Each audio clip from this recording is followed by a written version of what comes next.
There is a place where the stars are not above you, but within you. A realm where heaven is not a distant paradise, but a hidden memory buried in the heart.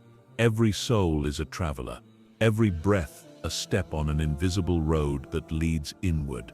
The Sufi masters called this the true ascent, the journey not through space, but through the self. Ibn Arabi, the great mystic of unity, taught that heaven is not reached by wings or ladders, but by remembrance. It is not something to be found after life. It is something waiting to awaken within life. Today we begin that cosmic quest to ride beyond the seen world, to uncover the forgotten secret of the heaven within. 1. The journey begins within. Every great journey begins with a question. For the traveler on the spiritual path, that question is simple yet profound. Where is heaven? Most people point upward. They imagine a realm beyond the clouds, a sacred kingdom waiting after death, full of light, peace, and reward. But the mystics, the true seekers of reality, have always answered differently. They say heaven is not above you, it is within you. Ibn Arabi, known as the greatest master among the Sufi sages, taught that the outer world is only a reflection of the inner one. Whatever you search for beyond yourself will remain distant until you find its root within. The stars, the sky, the endless expanse of creation, all these are mirrors of the universe within your own soul. To ride toward heaven, you must first learn to journey inward. This sounds poetic, but what does it mean in the language of real experience? Imagine that you are walking through a desert. The heat presses down, the sand stretches endlessly, and thirst gnaws at you. You search desperately for an oasis, a place of water and rest. Yet every time you reach one, it fades into mirage. That is the human condition, always reaching for fulfillment in the world outside and finding it dissolve before our eyes.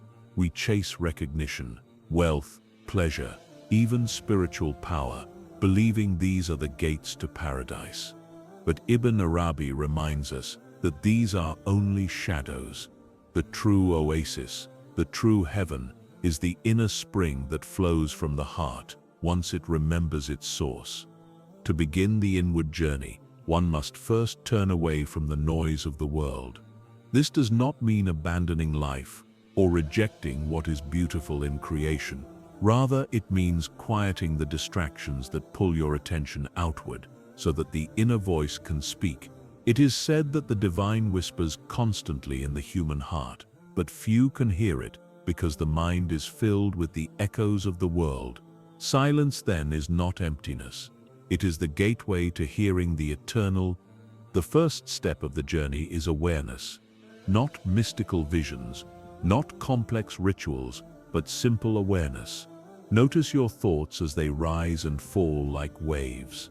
Observe your emotions without judgment. Feel the breath moving through you. In that awareness, something miraculous happens. You begin to realize that you are not your thoughts, not your emotions, not even the story you tell yourself about who you are. Beneath all of that lies the witness, the still, luminous presence that has never changed. That witness is your first glimpse of heaven. Ibn Arabi said that the entire cosmos exists within the human being. Every star, every angel, every level of reality is contained in the microcosm of the self. This is not metaphor, it is insight. The human heart is vast enough to hold the infinite. That is why the Sufis call it the throne of God. When you turn inward, you are not retreating from creation. You are entering its deepest center. But the inward path is not always peaceful. As you journey deeper, you begin to confront the illusions you have built around yourself, the masks, the fears, the desires that shaped your identity. They begin to fall away. At first, this can feel like loss, even death. Yet this is the sacred fire that purifies the heart. The ego resists, whispering, You are what you possess. You are what others think of you. But the soul answers, I am more. And slowly, as you let go of the false, the real begins to shine through. In this way, the journey within mirrors the journey of the stars. Just as light must travel through darkness to reach the dawn, the soul must pass through its own shadow to reach illumination. The desert you once feared becomes the proving ground of truth. Each hardship becomes a signpost. Each failure becomes a teacher. The Sufi does not ask to escape difficulty. He asks to see God within it. This is where the real meaning of Ride to Heaven begins to unfold. The chariot of this cosmic quest is not built of wings or clouds, but of awareness, sincerity, and surrender. The horse is your intention, and the reins are your discipline. Every time you choose truth over illusion, every time you return to the stillness of your heart, you take one more step on the inner road. You begin to see the world differently. The sunrise no longer reminds you only of the outer sky, but of the light awakening within. The people you meet are no longer strangers. They are reflections of the same divine essence that breathes through you. Even your pain becomes sacred, for it pushes you closer to what is real. You start to live with a quiet knowing. Heaven was never missing. You had only forgotten how to look. Ibn Arabi once wrote that the seeker travels from multiplicity to unity, from the many to the one. In the beginning, you see 1,000 forms, 1,000 desires, 1,000 fears, but as the inner vision awakens, all of them dissolve into a single truth that there is nothing in existence but the divine. Every leaf, every heartbeat, every star is a verse of that sacred revelation. To journey within is to rediscover this unity. It is to peel away the layers of illusion until only the real remains. When you look within and see the same light that shines in the heavens, the search ends, not because you have arrived somewhere, but because you realize you never left. So the first lesson, the foundation of all others, is simple yet eternal. The road to heaven is not up, but in the sky you seek, stretches across the landscape of your own heart. To travel it, you do not need wings, you need awareness. You do not need to go anywhere, you need only to awaken to where you already are. And when you do, the universe itself will seem to lean closer, as if whispering a secret that only the awakened can hear. You were never apart from heaven, you were its reflection all along. 2. The heart as the throne of the divine. The heart is not just a vessel of emotion, it is the axis of the entire human journey to the Sufi. The heart is the meeting point between the human and the divine, the visible and the unseen. Ibn Arabi described the heart as the throne upon which the divine sits, the sacred mirror through which God contemplates his own beauty. And yet, for most of us, this throne remains veiled beneath layers of dust, our distractions, fears, and desires. The second stage of the journey, then, is the cleansing of the heart, so that it may once again reflect the light for which it was made. When we hear the word heart, we often think of emotion, love, sorrow, joy, pain. But Ibn Arabi and the Sufi masters meant something far greater. The heart is the spiritual center, the core of consciousness itself. It is the only place in creation vast enough to contain the infinite presence of the divine. This is why it is said, "Neither my earth nor my heavens can contain me, but the heart of my faithful servant can." The heart is not limited by time or space. It is the unseen bridge between the world of matter and the world of spirit. Yet in the ordinary state, the heart is covered. Every attachment, every resentment, every false belief acts like a veil that darkens its surface. The light of the divine never stops shining. It is our perception that becomes clouded. Ibn Arabi compared this to a mirror tarnished by neglect. The mirror does not lose its ability to reflect, it only loses its clarity. The work of the seeker is to polish that mirror, to restore its purity, until it can once again reflect the full brilliance of the one who gazes into it. How do we polish the heart? The first tool is remembrance. The Sufis call it D-E-J, the continual awareness of the divine presence. It is not merely repeating sacred words, but living in a state of constant attention to the real. When you remember, you awaken. When you forget, you fall asleep again. Ibn Arabi said that the heart, when awakened, becomes a throne of awareness. Every moment of remembrance cleanses the dust. Every moment of forgetfulness adds to it. This rhythm, remembering and forgetting, is the pulse of the seeker's life. But remembrance alone is not enough. The heart must also be softened by compassion. A hard heart cannot hold light. It cracks under its own weight.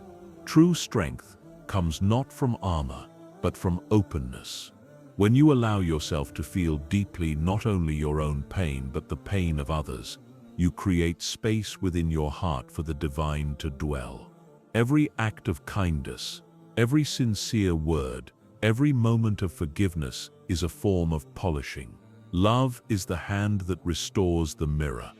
The Sufi masters often spoke of the heart as having two eyes, one looking toward creation and the other toward the Creator. When both eyes are open, the seeker sees unity in all things. The same divine breath that animates the stars also moves within every human being. To harm another is to wound the divine image in yourself. To love another is to honor that image. In this awareness, heaven begins to unfold, not as a place, but as a perception. The heart that sees through both eyes lives already in paradise. Ibn Arabi taught that every form in existence is a sign, a reflection of the divine names. Some hearts become narrow and can only see one aspect of these names: justice without mercy, truth without beauty, discipline without love.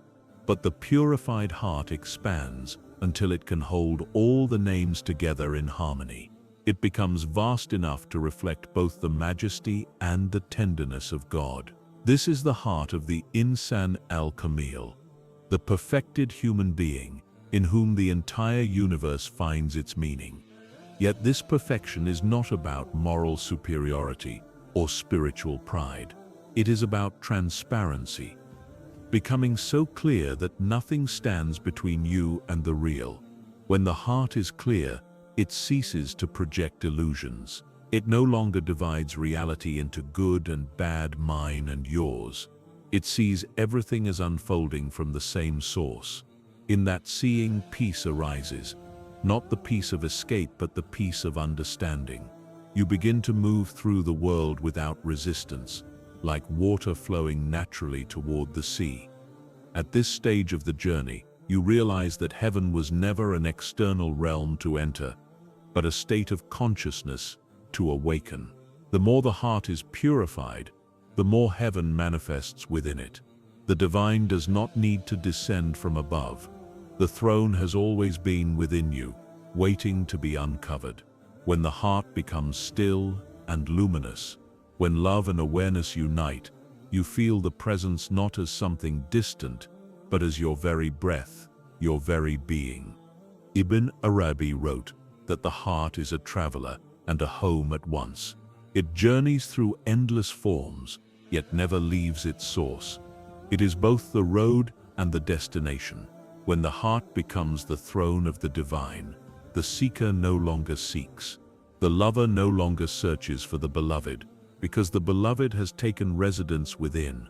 Heaven is realized not through reaching, but through returning to the quiet truth that has been present all along. To live from this heart is to live from eternity, even while walking through time.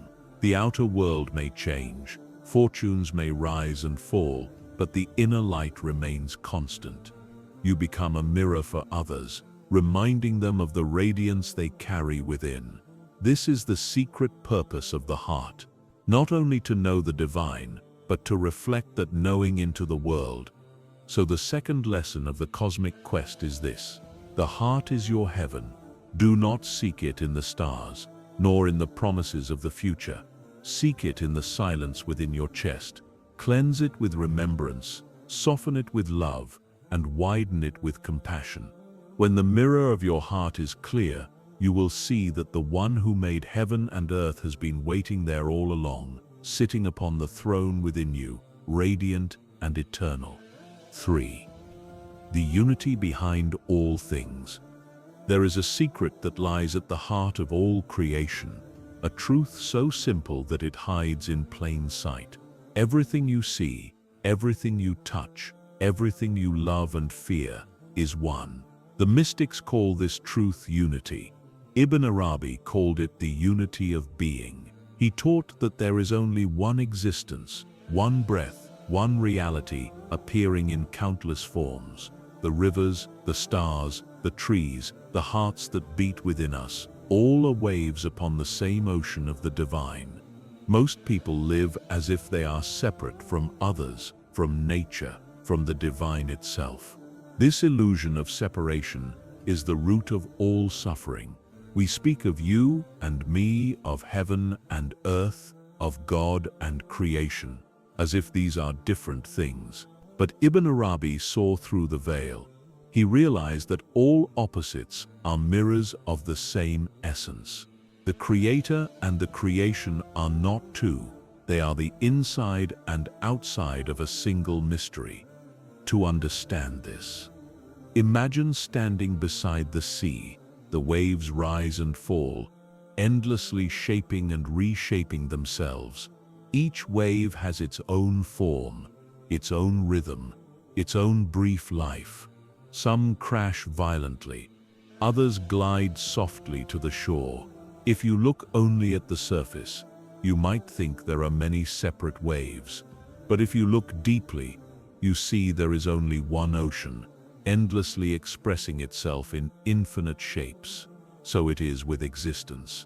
Every being, human, animal, stone, star, is a wave of the one divine ocean. To see this is to awaken from the dream of separation. When you begin to perceive this unity, your entire view of life changes. You stop asking, "Where is God?" and begin to realize, there is nowhere God is not. The same light that burns in the stars is the light that looks through your eyes. Every encounter becomes sacred, for you are meeting not another object, but another face of the One. The Sufis say, wherever you turn, there is the face of God. This is not metaphor. It is the direct perception of unity. Yet, this vision is not easily held. The mind, trained to divide and categorize, keeps insisting on differences. This is good, that is bad. This is sacred, that is ordinary. But the heart, once opened, sees through those divisions. It recognizes that every contrast, light and shadow, joy and sorrow, birth and death, is part of a greater harmony. To reject one side is to reject the whole. Ibn Arabi often spoke of the divine names, attributes like mercy, justice, beauty, and majesty. The world is their theater, and each moment is their unfolding. What we call good or bad are only limited perspectives on the infinite dance of these names. Unity does not mean uniformity. It does not erase difference. It gives it meaning. Just as a tapestry gains beauty through the contrast of colors, so does creation express its richness through diversity. To see unity is not to deny form, but to see through form to essence. You begin to sense that every form is a doorway, every person a reflection, every sound a note in the cosmic symphony. The more deeply you look, the more transparent the world becomes, until all you can see is the one shining through the many. This understanding changes how you live. When you hurt another, you hurt yourself. When you forgive another, you free yourself. Compassion arises naturally, not as a moral duty, but as the spontaneous recognition that there is no other. You begin to love not because you should, but because love is your true nature. It is the natural vibration of unity. Ibn Arabi wrote that the world is the mirror through which God knows himself. Every being is a reflection of one of the divine attributes, and humanity holds the unique capacity to reflect them all. That is why he called the human being the complete mirror of existence. When you awaken to this truth, you begin to see yourself not as a small, isolated creature, but as a point of awareness through which the infinite contemplates its own beauty. You are not apart from the divine dream. You are one of its living thoughts. This realization does not mean withdrawing from the world, rather it deepens your engagement with it. You walk among people knowing that each soul you meet carries a fragment of the same light that burns within you. You begin to see the divine not only in the holy and the pure, but in the broken and forgotten. The beggar and the king, the saint and the sinner, are all waves returning to the same sea. This is why Ibn Arabi could say, "My heart has become capable of every form." When you see the one in all things, judgment dissolves into mercy and fear dissolves into wonder. The illusion of separation is persistent, but every moment offers a chance to awaken. A leaf falling, a bird calling, the stillness before dawn, each carries a reminder there is no distance between you and the divine. The one breath flows through all of it. Even your struggles, your doubts, and your longings are part of that same movement. They are not signs of your distance from God, but the very signs of His nearness. When you truly grasp this, the search for heaven shifts completely. Heaven is not a reward beyond the sky. It is the vision of unity here and now. It is seeing through the changing forms to the changeless presence behind them. It is realizing that the same essence that gives life to the stars gives life to you. Once that awareness takes root, peace arises naturally. You stop chasing light outside of yourself because you recognize that the light never left you. The third lesson of the cosmic quest is this: there is no journey to heaven apart from the journey into unity. The seeker does not climb toward the divine. He awakens to the truth that the divine has always been everything. The sky, the sea, the earth, the breath, all are one sacred substance, shimmering with the light of being. When you see this, the divisions of the world fade like mist at sunrise. You realize that every moment, every heartbeat, every movement of life is the pulse of the One, beating in countless forms. And then you understand you were never looking for heaven, you were looking from it. 4. The secret of love. At the heart of the cosmic quest lies a mystery more powerful than knowledge, more transformative than discipline, more infinite than time itself. That mystery is love. Ibn Arabi called love the essence of existence, the secret breath through which God brings creation into being. To understand love is to understand the very reason the universe exists. Without love, there is no movement, no meaning, no heaven. Love is the force that binds all things to their source. It is both the journey and the destination. Love, in the language of the Sufis, is not a fleeting emotion or an attachment between two hearts. It is the magnetic pull of the divine drawing all things back to unity. Every longing you have ever felt for beauty, for truth, for belonging is love in disguise. Even your restlessness is sacred, for it is the echo of your origin calling you home. Ibn Arabi wrote that God created the world so that He might be known, and that knowledge flows through the channel of love. "I was a hidden treasure," he quoted from a divine saying, "and I loved to be known, so I created the world." The entire cosmos, then, is the unfolding of divine love into form. But love, as Ibn Arabi saw it, is not gentle sentiment. It is a fire. It burns away illusion until only the real remains. The lover who seeks the beloved must be willing to be consumed. The ego cannot survive in the flames of divine love. This is why the Sufis speak of annihilation, not destruction, but transformation. In love, the false self dissolves so that the true self can emerge. The wave returns to the ocean, not in loss, but in union. Many people fear love because they mistake it for attachment. Attachment is the desire to possess. Love is the desire to dissolve. Attachment binds you to form. Love sets you free to merge with essence. When you love truly, you no longer say, "I love this person," or that object. You begin to love through them, to love the divine presence shining through every face. Love becomes your vision. Every smile, every tear, every ray of sunlight becomes an expression of the one who loves through you. To love in this way requires courage, for it means opening yourself completely. It means allowing your heart to be broken, not once but endlessly, until it can no longer distinguish between joy and sorrow, gain and loss. The broken heart, Ibn Arabi taught, is not a wound, it is a window. Through its cracks, the infinite light enters. A heart that has never been broken cannot truly see, for its walls are still intact. But when love breaks those walls, the heart expands, and in that expansion, heaven reveals itself. The lover's path is not always peaceful. There are moments of longing so intense, they feel unbearable. There are nights of absence when the beloved seems impossibly distant. Yet these too are forms of love. The pain of separation is itself proof of union, for one can only long for what one already knows in the depths of the soul. Ibn Arabi described this as the paradox of love. The lover suffers from distance, but that suffering is itself the sign of nearness.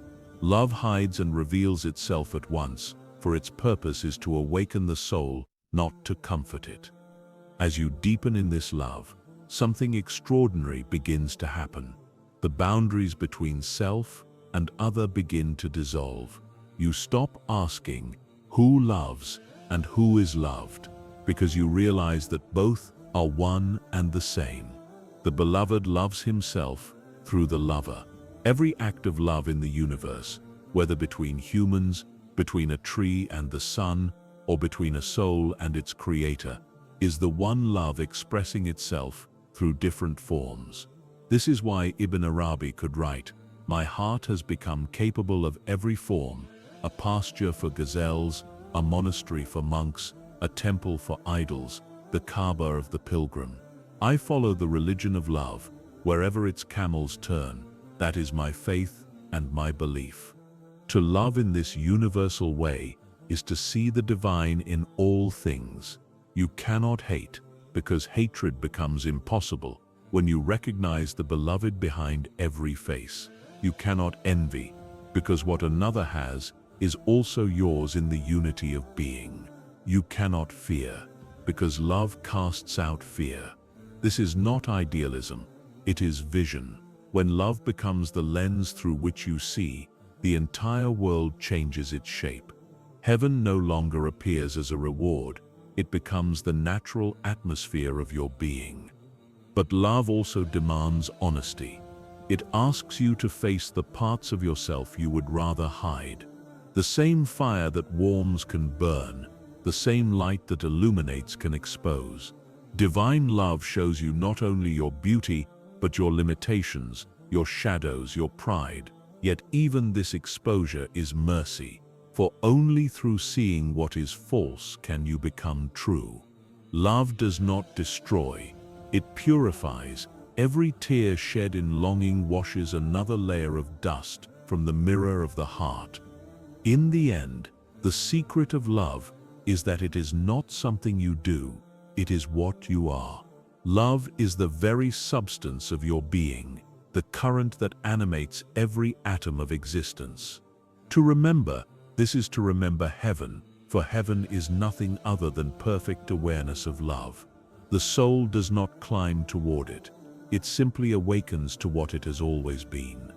The fourth lesson of the cosmic quest, then, is the revelation that love is both the path and the destination. To seek heaven, is to seek love, and to seek love is to return to the source of all things. When you love without condition, without boundary, without fear, you step into the rhythm of the divine itself. You become like the sun, shining not because it chooses to, but because it cannot do otherwise. And in that moment, when you see the beloved in every face, when every breath becomes an act of devotion, you realize that you are not riding toward heaven. You are riding with heaven, carried by the same love that set the stars in motion and gave birth to your soul. 5. The mirror of the world. The seeker eventually comes to realize that the outer world is not separate from the inner world. It is its reflection. Every event, every person, every joy and hardship you encounter is a mirror showing you something about yourself. Ibn Arabi taught that creation is the great mirror of the divine, and the human being stands before it as both observer and reflection. To look into this mirror is to look into your own soul, for the universe does not merely surround you, it reveals you. At first, this truth is difficult to grasp. We are taught to see the world as something outside of us, an objective stage where life unfolds. But the mystic learns that perception and reality are deeply intertwined. The world is not a static picture. It changes according to the state of your heart. When your heart is clouded by fear, the world appears hostile and uncertain. When your heart is open and clear, the same world reveals its beauty and coherence. The Sufis say, "The world is as you are. What you see around you is a reflection of what you carry within." Imagine the heart as a lens. Through it you interpret the infinite light of existence. If the lens is scratched or covered with dust, the light passing through it will seem distorted. You may see shadows where there is only brightness. You may mistake a reflection for reality. The work of the spiritual traveler is to polish this lens, to cleanse the heart of illusion so that the light can pass through without distortion. Then, and only then, do you begin to see the world as it truly is, a living mirror of the divine. This is why Ibn Arabi said that everything in existence is a sign. Each moment is a message, a revelation, a verse of the ongoing scripture of life. Nothing is random. Everything has meaning. When the world seems to turn against you, it is not punishing you, it is instructing you. When blessings appear, they are not merely rewards, they are reminders of the generosity of the source. The wise one learns to read these signs, to see the handwriting of the divine in every circumstance. The ignorant person reacts, the awakened person reflects. Consider the moments of difficulty that come your way. When someone hurts you, you have two choices: to focus on their act or to look within and ask, "What is this showing me?" Perhaps it reveals a wound you have yet to heal, a fear you must face, or an attachment that keeps you bound. Life does not bring you challenges to break you. It brings them to reveal the hidden corners of your being that still need light. The Sufis say that the beloved hides himself in every event, even in pain, and the seeker's task is to find him there. This view changes everything. Instead of asking, "Why is this happening to me?" you begin to ask, "What is this trying to teach me?" The world becomes a book, and every page is written in the language of divine wisdom. The harsh teacher, the lost opportunity, the unexpected delay, all are verses in that scripture. The ego complains, but the soul reads. When you learn to read, heaven begins to open not after death, but in the middle of your daily life. The world's reflections are not only in hardship, they are also in beauty. When you are moved by a sunrise, a melody, or a moment of tenderness, it is not the object itself that stirs you. It is the recognition of something within you responding to itself. Beauty is the soul remembering its origin. The flower does not teach you about itself. It teaches you about the beauty already blooming in your heart. The same light that shines through the petals shines through your being. In that moment of recognition, you are in harmony with heaven. Ibn Arabi wrote that the cosmos is the self-disclosure of God, the way the divine reveals his infinite attributes in time and space.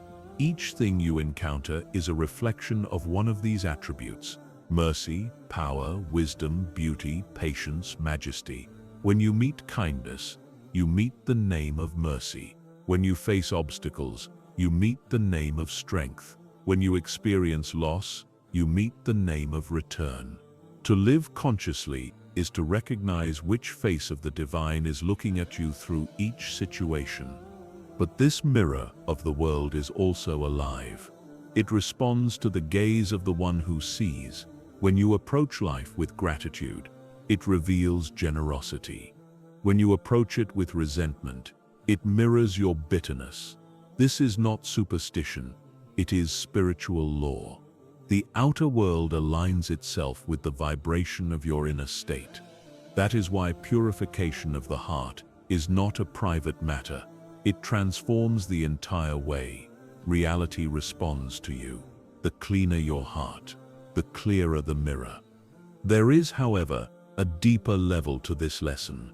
The world is not only a mirror of your inner state, it is the mirror through which the divine contemplates himself.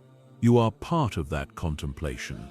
God looks through your eyes to see his own beauty reflected in creation. This is why awareness is sacred. When you see with love, the divine sees with love through you. When you see with judgment, the mirror clouds and heaven withdraws from your perception. The task of the seeker, therefore, is not to change the world, but to purify the way of seeing.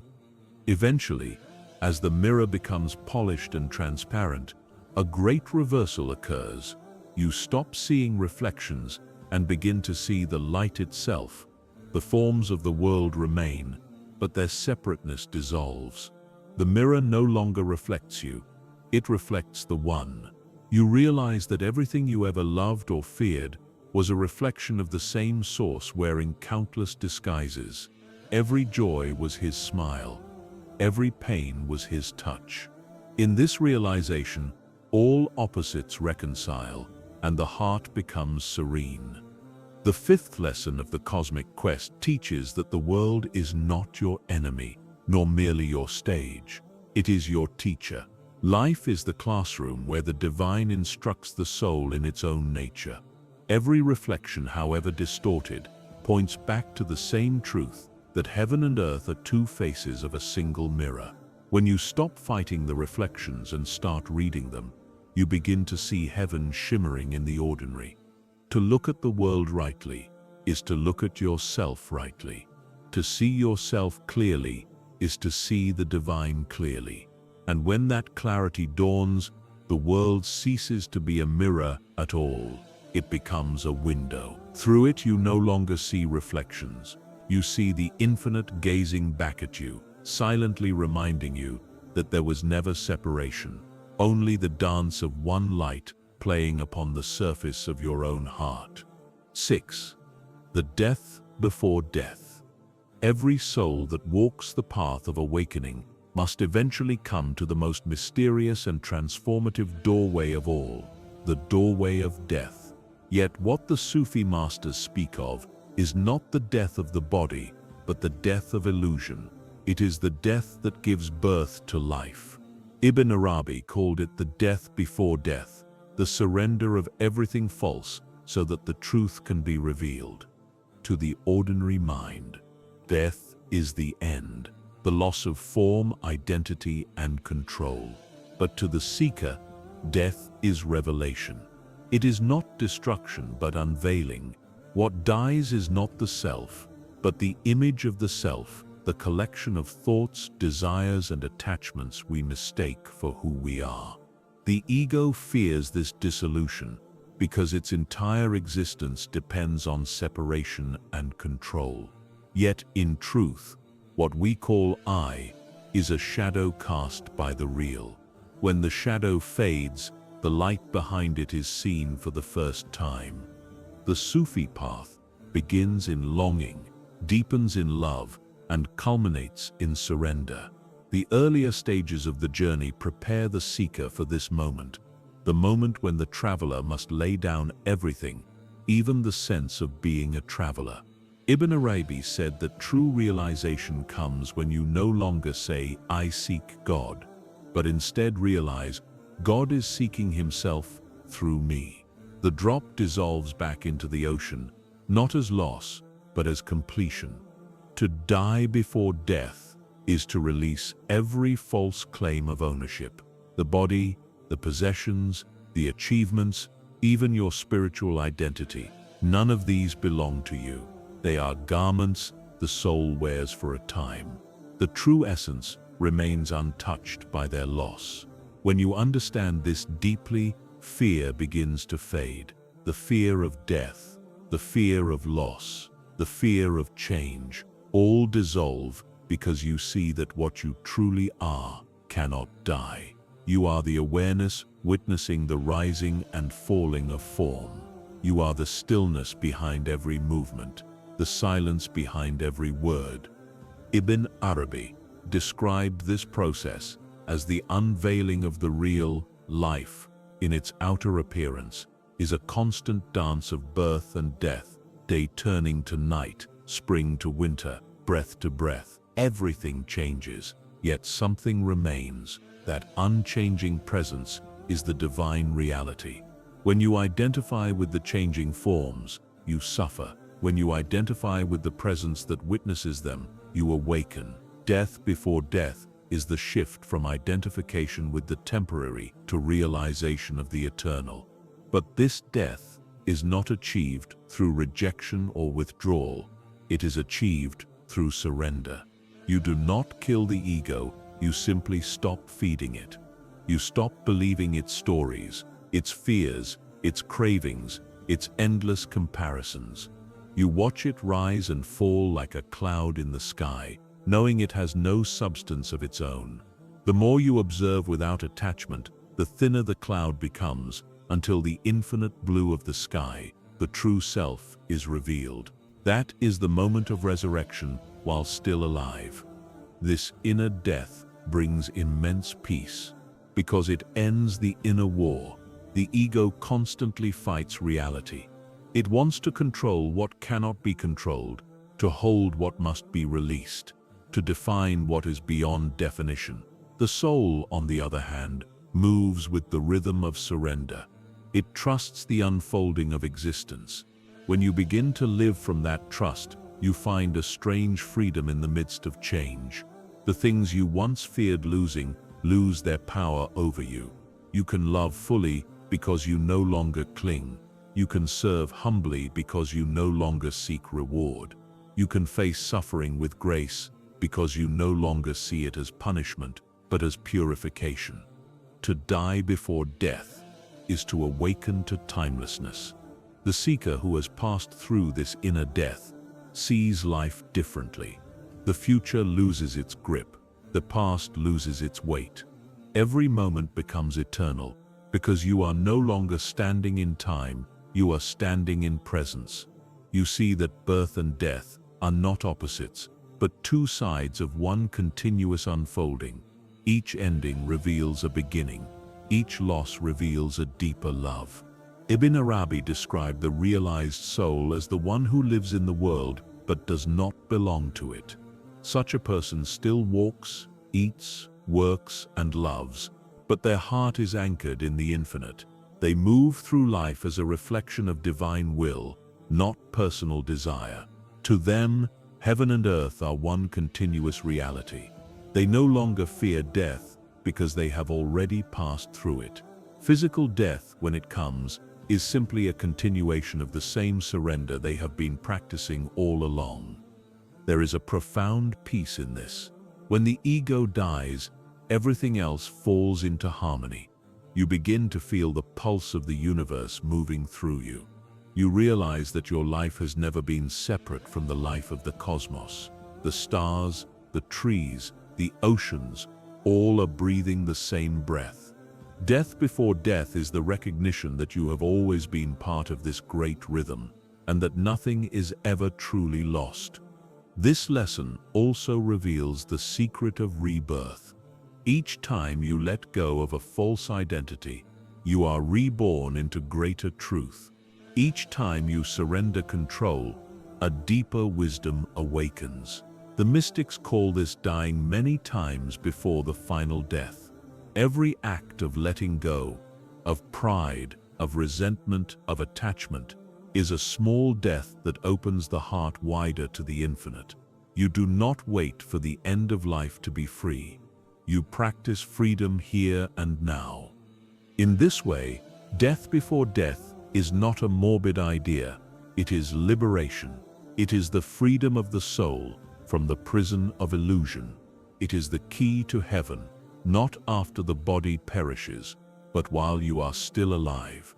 The Sufi, who has died before dying, walks through the world as one who has already crossed into eternity. Their presence carries a stillness that comforts and awakens others. The sixth lesson of the cosmic quest teaches that heaven cannot be entered with the baggage of the false self. It requires the shedding of everything that is not real. To die before death is to awaken to life itself, to realize that what you truly are has no beginning and no end. You were never born, and you will never die. You are the eternal awareness through which all forms arise and fade. And when that realization dawns, fear disappears like a shadow before dawn. You no longer seek heaven as a future promise. You live it as a present reality. You discover that death was never an enemy, but a teacher whispering, "Let go and you will see what never leaves." In that surrender, you finally understand heaven is not the reward for dying well. It is the gift of dying now to everything that is not love, and waking up to what has always been eternal within you. Even the return to the One, every journey has a destination. Yet the path of the soul is unlike any ordinary journey. There is no map, no compass, no familiar landmarks. And yet the mystics teach that every step, every struggle, every act of love and surrender is leading the traveler to the same place, the One. Ibn Arabi called this the ultimate reality, the source of all being, the essence from which all forms arise and to which all forms return. The final lesson of the cosmic quest is the recognition that all journeys lead back to unity. In the beginning, the soul is veiled by multiplicity. It sees the world as many countless objects, countless beings, countless desires. Each form appears separate, each moment appears isolated, and the heart longs for connection. The seeker travels through love, suffering, knowledge, and remembrance, seeking something beyond the self. Yet what is sought has never been outside. The One, the Source, the Divine, has been present all along, hidden only by the illusion of separation. To return to the One is not to annihilate your individuality, but to see its true nature. Ibn Arabi described the perfected human as the mirror in which the entire universe is reflected.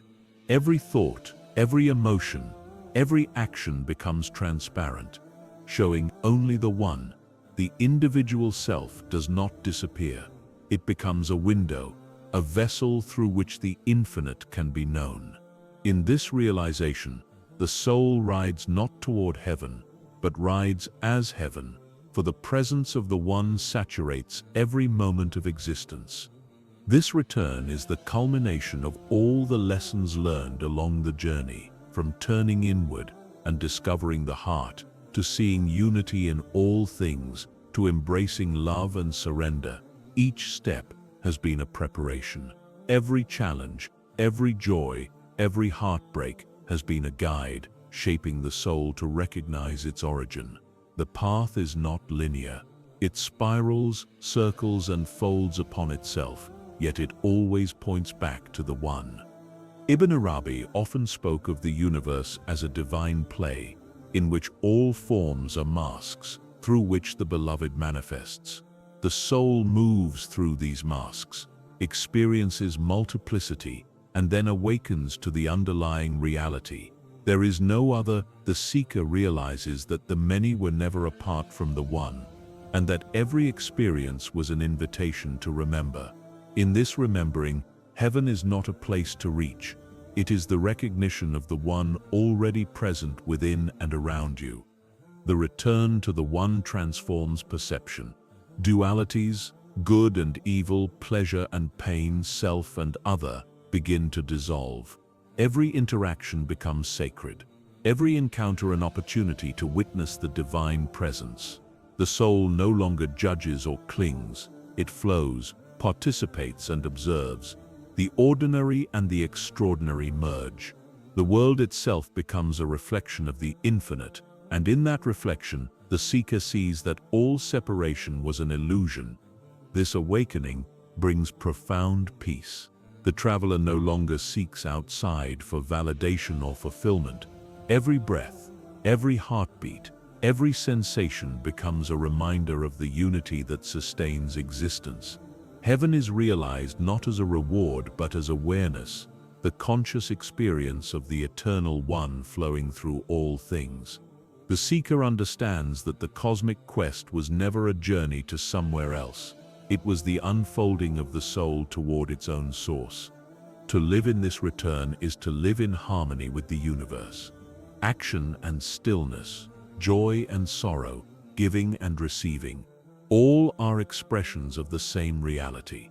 The perfected heart acts without attachment, loves without condition, and observes without judgment. Life becomes a continuous prayer, a reflection of the divine will, and every moment resonates with the rhythm of the one. The seventh lesson teaches that the cosmic quest is both outward and inward, beginning and ending in the same place. The unity that underlies all existence. Heaven is not beyond the stars. It is the awareness of that unity here and now. The soul rides not to escape, but to awaken. And when the awakening is complete, the seeker realizes the ultimate secret. The one never left, never hides, and never departs. All paths converge, all questions dissolve, and all longing ceases in the embrace of the eternal. Thus, the journey of the soul comes full circle. The ride to heaven was never about leaving the world behind. It was about discovering that the world, the self, and the divine are inseparable. In this return to the one, the cosmic quest ends in revelation. You are not seeking heaven, you are its living presence, riding through eternity, as a reflection of the infinite light that has always been within you. And so the cosmic quest comes to its quiet conclusion, not in a distant realm, but in the stillness of your own being. All the lessons, the journey inward, the heart as the throne of the divine, the unity behind all things, the secret of love, the mirror of the world, and the death before death, converge into one truth. Heaven is not a place to reach, it is the presence to awaken. Ibn Arabi reminds us that the divine has never been separate from us. Every star, every breath, every heartbeat carries the same light that dwells within the seeker. The soul's journey, with all its trials and revelations, is a path of remembering, an uncovering of what was always there. You do not climb toward heaven. You return to it. You do not find it outside. You awaken to it inside. To live with this awareness is to live in harmony with the universe. Every encounter becomes sacred, every challenge a teacher, every moment a reflection of the eternal. The veil of separation falls, and you perceive the one in all things. Love flows without measure, the heart radiates without effort, and the self moves freely within the rhythm of existence. The cosmic quest is not over. When the body rests or when the stars rise and fall, it is ongoing, unfolding in every breath, every thought, every act of presence. Heaven is realized not once, but continuously in every act of remembrance, in every moment of surrender, in every glimpse of unity. Remember this: The seeker who rides to heaven discovers that the ride itself was never toward something outside. It was always inward, always within, always here. Heaven has never been elsewhere. It has always been the light that awakens in your own heart. The journey ends, and yet it begins anew, for in awakening to the One, every step becomes the cosmic dance of eternity. You are not chasing heaven. You are its living presence. And in this recognition, the forgotten secret of the Sufi masters is revealed. Heaven was within you all along.